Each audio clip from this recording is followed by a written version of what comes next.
When I was 21, I was drifting through life without a plan. I wasn't in school, didn't have a job, and honestly, didn't feel much urgency about anything. I'd sleep in late, scroll through my phone, play games, and keep telling myself I'd figure it out someday. My parents were patient, longer than they probably should have been, but eventually they hit their limit. Before we continue, take a second to subscribe to the channel and tell me in the comments what city you're watching from.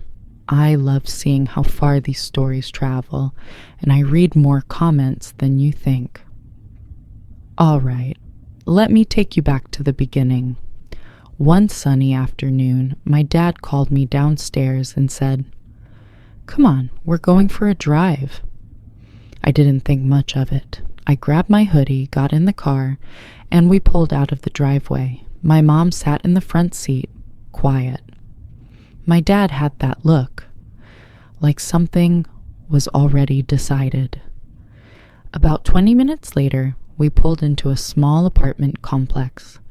I frowned and asked, "What are we doing here?" My dad just said, "We want to show you something." We met the landlord in the lobby. He led us into a simple one-bedroom unit, plain carpet, tiny kitchen, sunlight streaming through the windows. My mom smiled and asked, "What do you think?" I said, "Yeah, it's nice, I guess. Maybe someday." That's when my dad reached into his pocket, pulled out a set of keys, and tossed them to me. He looked me straight in the eye and said, "It's yours. We already paid the first month's rent and the deposit. You've got 30 days to figure out the rest." I just stood there, stunned. I thought he was joking, but he wasn't. My mom wasn't either. She just gave me that look.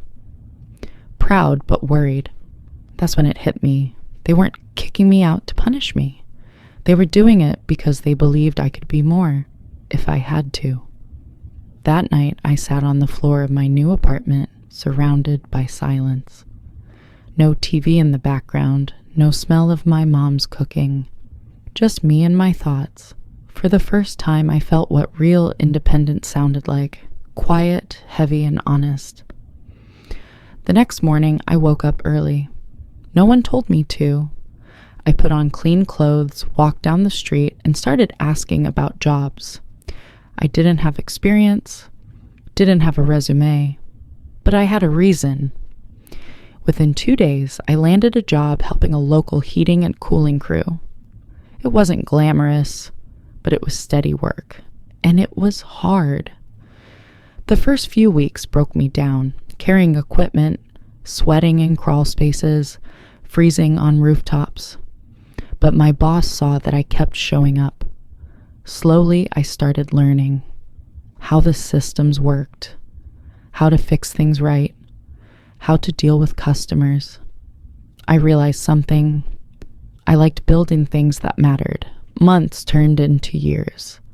I got certified, moved up, and learned every part of the business, from troubleshooting machines to managing people. Eventually, I broke off and started my own company. It wasn't easy at first, but I remembered that first night alone in that empty apartment and how failure wasn't an option anymore. Now I run my own heating and cooling company. My trucks are out across the city every day with my name on the side.